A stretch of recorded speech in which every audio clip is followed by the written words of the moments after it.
नमस्कार दोस्तों, स्वागत है आपका आज के इस न्यू सेशन में। तो आज हम बात करने वाले हैं अपने ईबीएस के चैप्टर नंबर 4 की, जो कि आपके सीटेट, यूपीटेट और सुपरटेट या फिर किसी भी अदर स्टेट का सुपरटेट का एग्ज़ाम हो या टीचिंग का एग्ज़ाम हो, जिसमें आपका ईबीएस पूछा जाता है। तो उन सभी एग्ज़ाम के लिए ये बहुत ही ज़्यादा इम्पोर्टेंट होने वाला है। तो चलते हैं अपने सेशन पर और शुरुआत करते हैं आज के सेशन की। तो यहाँ पे हम चैप्टर नंबर 4 कवर करेंगे, जिसका नाम है आश्रय, परिवार एवं मित्र। ठीक है, तो इस चैप्टर के जितने भी की पॉइंट्स या फिर वन लाइनर होंगे, उन सभी को हम आज कवर करने वाले हैं। तो यहाँ पे दे रखा है, वे जीव जो मनुष्य के घर में रहते हैं। तो ऐसे जीवों को क्या कहते हैं जो मनुष्य के घर में रहते हैं? तो जिस छिपकली हो गया, मकड़ी हो गया, चूहा हो गया, तो ये सारे जीव क्या हैं? आपके मनुष्य के घर में रहते हैं, आपके घर में भी होंगे। उभयचर हैं, तो उभयचर क्या होते हैं? उभयचर वे होते हैं जो पानी में भी रह सकते हैं और ज़मीन पर भी रह सकते हैं। तो उभयचर है, मगरमच्छ हो गया आपका, मेंढक हो गया। तो ये क्या होते हैं? आपके उभयचर, एम्फीबियन बोलते हैं इनको।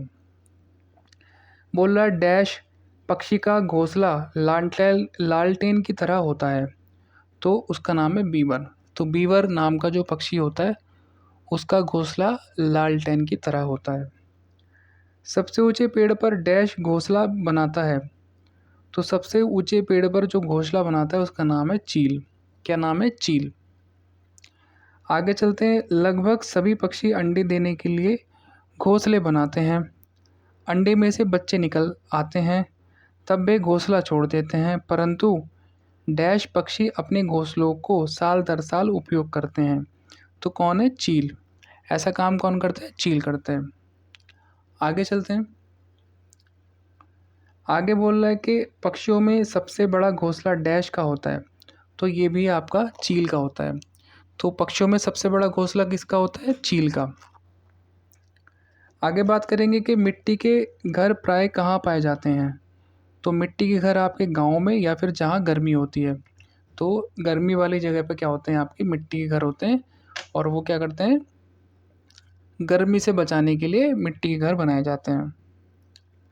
आगे चलते हैं। बांस और लकड़ी के घर डैश बनाए जाते हैं, तो ये बनाए जाते हैं आपके जहाँ ज़्यादा बारिश होती है, वहाँ पे क्या होता है? बांस के और लकड़ी के घर बनाए जाते हैं। आगे बात करेंगे। आगे बोलता है कि लद्दाख के लोग अपने घरों की निचली मंजिल का उपयोग डैश करते हैं। तो जो लद्दाख के लोग हैं, वे अपने घर की जो ग्राउंड फ्लोर होता है उसका उपयोग करते हैं वे सामान और जीवों को रखने के लिए। इग्लू होता है, तो इग्लू होता है आपका गुंबद के आकार का, और ये बर्फ़ का बनता है। ठीक है। आगे बात करेंगे कि कश्मीर में पाई जाने वाली नक्काशी रहित हाउस बोट कहलाती है, तो डोंगा। क्या कहलाती है? डोंगा। पर्वतारोही दो तह वाली प्लास्टिक सीट से अपना टेंट बनाते हैं ताकि उन्हें क्या ना लगे? ठंड ना लगे। चांगपा जनजाति के द्वारा बनाए जाने वाले अस्थायी निवासी को कहा जाता है। तो चांगपा जनजाति के द्वारा बनाए जाने वाले अस्थायी निवासी को रेवो कहा जाता है। क्या? रेवो कहते हैं।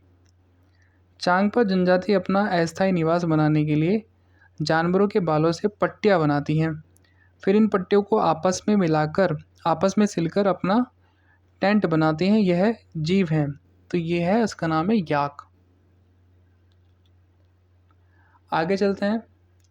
आगे बोलता है कि खत्म बंद है, तो खत्म बंद क्या है? आपका लकड़ी की नक्काशी को खत्म बंद बोलते हैं।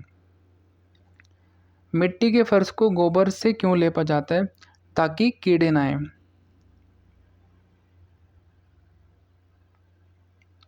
वह पक्षी जो अपना घोंसला नहीं बनाता है, तो वो है आपका कोयल। कोयल अपना घोंसला कभी भी नहीं बनाती है। बांस और लकड़ी के घर बनाए जाते हैं आपके असम राज्य में। आपके बांस और लकड़ी के घर बनाए जाते हैं। एकल परिवार के अधिक प्रचलित होने के कारण हैं, तो क्या है इसके जो इसके रीज़न है? वे हैं आपके जनसंख्या, महंगाई और कलह की संभावना। इसी वजह से क्या होता है? आपका एकल परिवार बनते हैं। परिवार की परिकल्पना के पीछे आधारभूत तथ्य है। तो इसके जो पीछे आधारभूत तथ्य है उसका नाम है मानव का सामाजिक प्राणी होना। छोटे बच्चों के सामाजिकरण में खेलों द्वारा जो लाभ मिलता है वह है, तो वो है आपका बालक सामाजिक प्रत्याशाओं के अनुकूल समायोजन सीख लेता है, ये लाभ होता है। आगे चलते हैं। आगे बोलता है कि संयुक्त परिवार में आश्रित व्यक्तियों को देखभाल में कोई परेशानी नहीं होती। आश्रितों में शामिल है तो वृद्ध, बच्चे, अस्वस्थ व्यक्ति, ये सभी आश्रितों में शामिल होते हैं। तो इनको कोई परेशानी नहीं होती क्योंकि इनकी देखभाल करने के लिए और भी बहुत सारे लोग होते हैं जब जॉइंट फैमिली होती है। तो माँ बाप से बच्चों में स्थानांतरण को कहते हैं। तो आनुवांशिकता, आपके माँ बाप से बच्चों में जो गुण ट्रांसफ़र होते हैं वो क्या कहते हैं, हेरिडिटरी होते हैं, यानी कि आनुवांशिक होते हैं। समरक्त संबंध का उदाहरण जिस प्रकार के परिवार में परिलक्षित होता है तो वो है आपका संयुक्त या फिर एकल परिवार। मैकाइवर के अनुसार परिवार के कार्यों में शामिल है। तो परिवार के कार्यों में क्या शामिल है? घर के विभिन्न प्रावधान, आर्थिक क्रियाकलाप, शैक्षणिक क्रियाकलाप, लैंगिक व प्रजनन के क्रियाकलाप, तो ये सारे क्रियाकलाप शामिल हैं मैकाइवर के परिवार के कार्यों के अनुसार। आगे चलते हैं। आगे बोलता कि परिवार की विशेषता के अंतर्गत शामिल है तो वंशानुगत संबंध, सामाजिक आस्था और वैवाहिक अनिवार्यता, ये सारी चीज़ परिवार की विशेषता के अंदर इंक्लूड होती हैं। मरुस्थलों में रहने वाले जंतु दिन के अधिक ताप से बचने के लिए क्या करते हैं? भूमि के नीचे चले जाते हैं। हमारे आसपास के तालाबों में स्थित पौधों की संरचना होती है। तो हमारे आसपास के जो तालाब हैं उनमें जो पेड़ पौधे खड़े हैं उनकी संरचना कैसी होती है? उनका तना लंबा होता है, खोखला होता है और हल्का होता है। उभयचर है, ये ऊपर भी आया था क्वेश्चन, मगरमच्छ या फिर मेंढक। मानव अधिवास के अनेक रूप हैं। आप जिसे मानव अधिवास नहीं मानते वो है आपकी गलियाँ। नगर अधिवास में जो विशेषता नहीं मिलती वो है आपकी पेशों का विशेषीकरण। झोपड़ी की छत में लकड़ी के फट्टों को दीमक से बचाने के लिए बीच में जो लकड़ियाँ प्रयुक्त की जाती हैं वे हैं आपकी नीम और कीकर की। तो ये था आपका चैप्टर नंबर 4 EBS का, यानी कि आपके पर्यावरण अध्ययन का चैप्टर नंबर 4 आज हमने करा दिया है। इससे पहले हम 3 चैप्टर आपके करा चुके हैं। अगर आपने वो वाले वीडियोस नहीं देखे तो पहले आप उन वीडियोस को चेकआउट करें और फिर ये वाला चैप्टर भी देख लें। इससे आपको बहुत हेल्प मिलेगी, ऐसे मेरी गारंटी है।